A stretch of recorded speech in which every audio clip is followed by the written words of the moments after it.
బంగాళాఖాతంపై ఉన్న ఉపరితల ఆవర్తనం అల్పపీడనంగా మారింది. ఛత్తీస్గఢ్ నుంచి మహారాష్ట్ర వరకు ద్రోణి కొనసాగుతోందని వాతావరణ శాఖ తెలిపింది. వీటి ప్రభావంతో తెలుగు రాష్ట్రాల్లో పలుచోట్ల కుండపోత వానలు కురిశాయి. వాగులు వంకలు పొంగి పొర్లుతున్నాయి. లోతట్టు ప్రాంతాలు జలమయమయ్యాయి.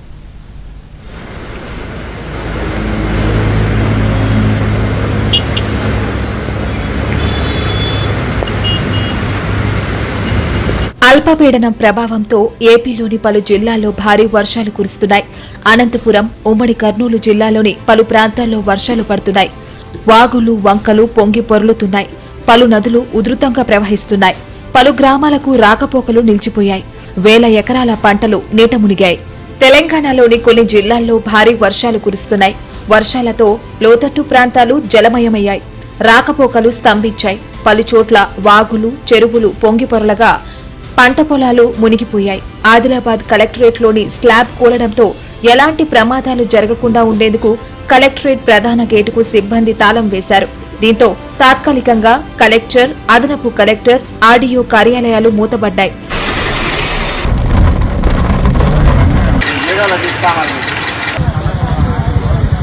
ఇటు వర్షాలకు హైదరాబాద్ లోని జంట జలాశయాలు నిండు కుండలా మారాయి. హిమాయత్ సాగర్, ఉస్మాన్ సాగర్ 8 గేట్లు ఎత్తి దిగువకు నీటిని విడుదల చేస్తున్నారు. మూసీ నది ఉధృతంగా ప్రవహిస్తోంది. దీంతో పారివాహక ప్రాంతాల్లో వరద చేరడంతో ప్రజలు అప్రమత్తంగా ఉండాలని అధికారులు హెచ్చరికలు జారీ చేశారు.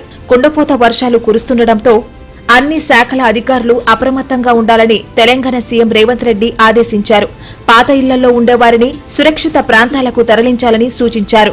మరోవైపు ఛత్తీస్గఢ్ నుంచి మహారాష్ట్ర వరకు ద్రోణి కొనసాగుతోందని వాతావరణ అధికారులు తెలిపారు. రాబోయే 24 గంటల్లో తెలంగాణలో పలు జిల్లాలతో పాటు అనకాపల్లి, కాకినాడ, తూర్పుగోదావరి, ఏలూరు, ఎన్టీఆర్ జిల్లాలో భారీ నుంచి అతి భారీ వర్షాలు కురిసే అవకాశముందన్నారు. శ్రీకాకుళం, నెల్లూరు, కర్నూలు, నంద్యాల జిల్లాలో భారీ వర్షాలు పడతాయన్నారు. కోస్తా తీరం వెంబడి నుండి గంటకు 40 నుంచి 60 కిలోమీటర్లు వేగంతో గాలులు వీస్తాయన్నారు.